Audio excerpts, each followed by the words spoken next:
वो कौन है? राम जी ही तो हैं। राम कह लो, कृष्ण कह लो, नारायण कह लो, शिव कह लो, वही विश्वकर्मा है। परमात्मा दो चार नहीं होते बंधुओं, परमात्मा एक ही होते हैं। ये हमारी बुद्धि है जो भगवान में भेद देख लेते हैं। हमारे गुरुदेव एक कथा हमको सुनाते थे। एक व्यक्ति कुत्ता रखते हैं। हम आप भी कुत्ता रखते हैं कि घर में नहीं रखते? तो किसी ने घर में कुत्ता पाला है तो उसका मालिक मान लो सूट पहन करके, कोट पैंट पहन के आ जाए तो कुत्ता सूंघ कर पहचान जाएगा कि नहीं पहचान जाएगा? ये मेरा मालिक है।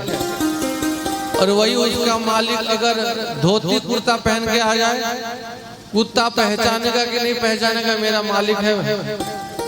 और मान लो उसी का मालिक साड़ी पहन के आ जाए तो भी कुत्ता पहचान जाएगा ये मेरा मालिक है। तो जब एक सृष्टि का तुच्छ प्राणी कुत्ता अपने मालिक को किसी भी वेश में देख करके पहचान जाता है, हम मनुष्य क्या कुत्ते से भी हीन हो गए? हमारे भगवान अलग अलग रूप बना करके आते हैं। केशव द्रुत मीन शरीर, केशव द्रुत कच्छप रूप, केशव द्रुत शूकर रूप। कभी राम कभी कृष्ण विभिन्न रूप धारण करके हमारे परमात्मा आते हैं। हम उन्हें पहचान नहीं पाते। हम भेद करना आरंभ करते हैं कि ये राम जी बड़े हैं, कृष्ण बड़े हैं, शिव जी बड़े हैं। तो परमात्मा एक ही है, परमात्मा दो तीन नहीं है। तो वही विश्वकर्मा राम है, वही विश्वकर्मा नारायण है, वही विश्वकर्मा हमारे जगन्नाथ हैं। तो हम आप सब श्री प्रहलाद जी की स्तुति के माध्यम से सत्संग लाभ कर रहे थे। पूर्व के श्लोकों को उच्चारण करके केवल स्मरण मात्र करा करके हम आगे के एक दो श्लोक चर्चा करेंगे। बोल नरसिंह भगवान की जय। ब्रह्मादय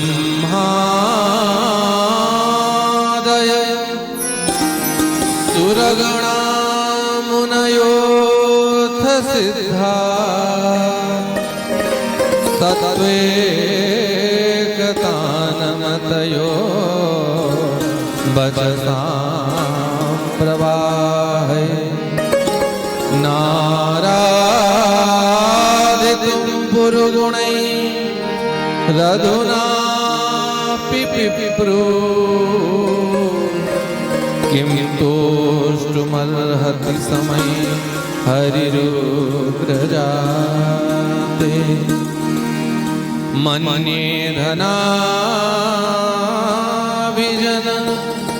रूप तपश्रुतौज तेज प्रभाव बल पौरुष बुद्धियोगः नाराधनाय हि भवन्ति परस्य पुंसो। भक्त्या तुतोष भगवान् गजयूथपाय विप्राद्षड्गुणायुतादरविन्दनाभ पादारविन्द विमुखा स्वपचम्बरेष्ठम् मन्ये तदर्पितमनोवचने हितार्थ प्राणं पुनाति सकुलं न तु भूरिमान् नैवात्मन प्रभुरयं निजलाभपूर्णो मानं जनाद विदुष करुणो वृणीते यद्यज्जनो भगवते विदधीतमानं तच्चात्मने प्रतिमुखस्य यथा मुखस्त्री। बोल नरसिंह भगवान। यहाँ तक के श्लोकों की चर्चा हम कर चुके थे।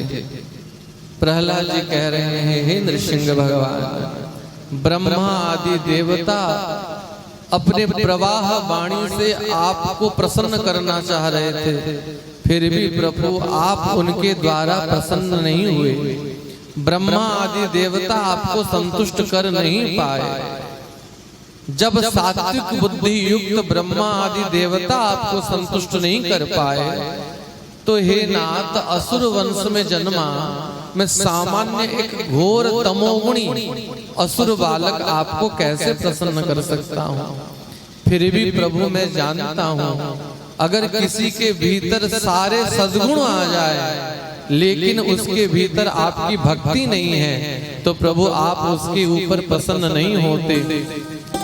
लेकिन अगर हाथी के भीतर, पशु के भीतर भी भक्ति आ जाए, तो आप उस हाथी की रक्षा करने के लिए दौड़े दौड़े भागते हैं प्रभु। हे नृसिंह भगवान, अगर 12 गुणों से श्रेष्ठ, बोल नरसिंह भगवान की जय। विप्राग षड्गुणयुता अरविंद नाभ, पादारविंद विमुखा स्वपचम वरिष्ठम।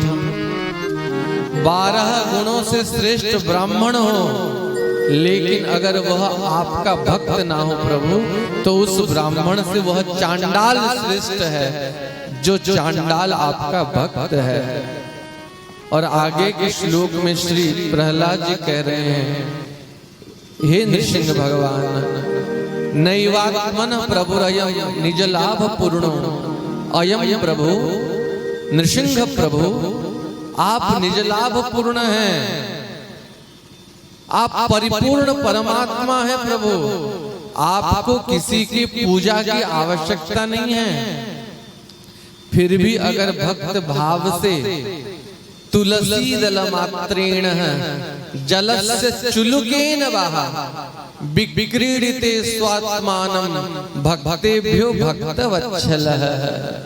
भगवान को ज्यादा कुछ देने की आवश्यकता नहीं है। एक तुलसी दल, केवल एक तुलसी दल एवं थोड़ा सा जल अगर भाव से कोई भगवान को अर्पण करे, भगवान कहते हैं मैं अपने आप को उसे बेच देता हूँ। इतने उदार शिरोमणि हैं।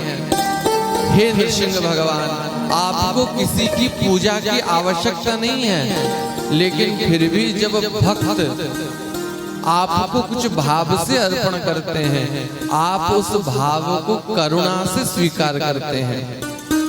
अच्छा, ध्यान दें, आप लोग विवाह में जाते हैं कि नहीं जाते हैं? बोलो। जब विवाह में जाते हो खाली हाथ जाते हो? कोई लिफाफा तो लेकर के जाते हो ना? हा? और उस लिफाफा के भीतर कोई 500, कोई 1000, कोई 2000 अपने भाव के अनुरूप कुछ भेंट तो देते हो। अब एक व्यक्ति किसी के विवाह में पहुंचा और लिफाफा के भीतर कोई पैसा तो डाला नहीं, लिफाफा के भीतर चिट्ठी और लिख दी कि भैया 20,000 रुपयों की आवश्यकता है, अगर तू दे सके तो बड़ी कृपा होगी, मेरा नंबर ये है और मुझे पैसा दे देना। जब उस बेचारे ने उस लिफाफा को खोला होगा और पैसा की जगह चिट्ठी देखी होगी, उसको कैसा लगा होगा आप बताओ? अच्छा लगा होगा? बुरा ही तो लगा होगा।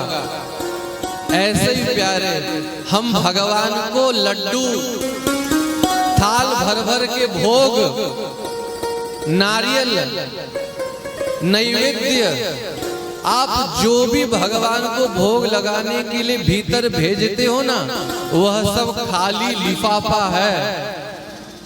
उस खाली लिफाफा के भीतर भाव कितना आपने भरा है, प्रेम कितना भरा है। जब थाली भगवान के मंदिर के भीतर जाता है ना, भगवान उस थाली, उस भोग के भीतर छिपे आपके भाव को देखते हैं, आपको प्रेम को देखते हैं, लेकिन हम भाव तो देते नहीं। उस प्रसाद, उस नैवेद्य रूपी लिफाफा के भीतर चिट्ठी और लेख के भेज देते हैं कि हे भगवान, मैं 10 किलो लड्डू आपको भोग लगा रहा हूँ, इसके बदले मेरे 10 लाख का काम बन जाए, मेरे 5 लाख का काम बन जाए। तो भगवान भी देख करके उदास हो जाते हैं कि देखो, मैंने सोचा था ये मुझे भोग लगाएगा, कुछ खाने को, कुछ भाव से कुछ देगा, लेकिन भाव से तो कुछ दिया नहीं, मांगने और आ गया। तो ये नारियल, ये लड्डू, ये प्रसाद, ये सब खाली लिफाफा है प्यारे। उसके भीतर आप जितना भाव भरोगे, उस भाव को परमात्मा स्वीकार करेंगे और उसके बदले उतनी कृपा आपको वापस कर देंगे। ये यथा माम प्रपद्यन्ते ताम तथैव भजाम्यहम्। भगवान कहते हैं, तराजू लेकर के मैं बैठा हूँ, जो जितना भाव इधर डालेगा, जितना समर्पण यहाँ डालेगा, उतनी कृपा मैं उसके ऊपर कर दूंगा। इसलिए प्रहलाद जी कहते हैं, अविदुषः जनः मानम करुणो वृणीते। अज्ञानी जीव प्रभु आपको भोग नैवेद्य लगाते हैं और आप करुणा से उसे स्वीकार करते हैं, लेकिन अपने पास रखते नहीं, उस जीव को वापस लौटा देते हैं। कैसे? तच्चात्मनो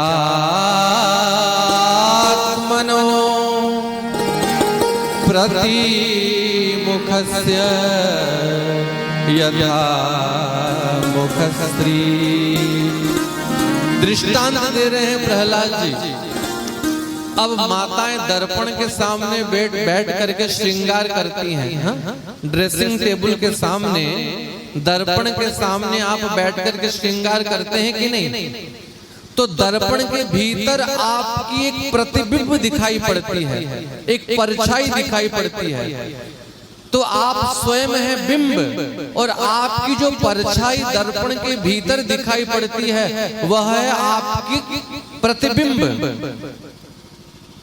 अब जब आप स्वयं आपका श्रृंगार करते हैं, आंख में काजल लगाते हैं, होठ में लगाने वाला जो भी लगाते हैं वो लगाते हैं, माथे में बिंदी लगाते हैं, तो आप जब अपने आप का श्रृंगार करते हैं तो दर्पण के भीतर प्रतिबिंब का श्रृंगार हो जाता है कि नहीं हो जाता है?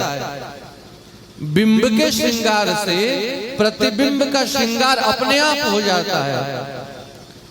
मान लीजिए कोई ऐसा मूर्ख हो जो स्वयं अपना श्रृंगार ना करे और दर्पण में जो प्रतिबिंब है उस दर्पण में जाकर के थोड़ा सा पाउडर छिड़क दे, उस दर्पण में प्रतिबिंब में थोड़ा सा काजल लगा दे, तो श्रृंगार बनेगा? श्रृंगार और बिगड़ जाएगा। ऐसे ही प्रहलाद जी कह रहे हैं, हे नृसिंह भगवान, आप एकमात्र ही बिंब हो, आप ही आधार हो, और जितने भी जीव जगत में हैं ये सब आपके प्रतिबिंब हैं, ये सब आपके परछाई हैं। जब जीव आपका श्रृंगार करता है, जब जीव आपका स्तवन करता है, जब जीव आपका पूजन करता है, तो उसका श्रृंगार अपने आप हो जाता है। लोग अपने आप उसे अपने माथे में बिठाते हैं। आपको सम्मान पाने की चेष्टा करनी नहीं पड़ेगी। जो भगवान का बन जाता है ना, सारा संसार उसका मान करता है। लेकिन हे नृसिंह भगवान, जो आपको भूल जाता है और केवल अपने ही श्रृंगार में लगता है, अपने बड़ाई में लगता है, तो उसका पतन हो जाता है, उसका कल्याण कदापि नहीं होता। कहने का तात्पर्य यह है बंधुओं, जो एक बार भगवान का बन जाता है ना, उसकी प्रशंसा सब करते हैं। अब मान लीजिए हम दोनों यहाँ बैठे हैं, आप आकर के फूल माला पहनाते हो, यद्यपि हम आपसे आयु में बहुत छोटे हैं, हाँ, आप हमसे 3 गुना 4 गुना आयु में बड़े हो, फिर भी आप प्रणाम करते हो कि नहीं करते हो? क्यों करते हो?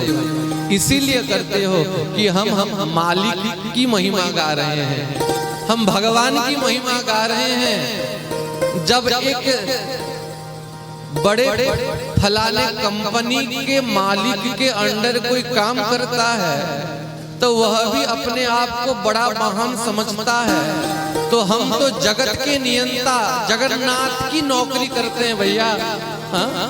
हम किसी ऐरे गहरे नत्थु गहरे की नौकरी थोड़े ही करते हैं, मालिक की नौकरी करते हैं। तो जब सामान्य किसी नौकर की इतनी सम्मान होती है तो जगन्नाथ के नौकर की सम्मान होनी चाहिए कि नहीं होनी चाहिए? तो जो भगवान का बन जाता है ना, उसका मान अपने आप बढ़ जाता है। श्री प्रहलाद जी कहते हैं, हे नृसिंह भगवान, ये ब्रह्मा आदि देवता ये सब आपके सेवक हैं प्रभु।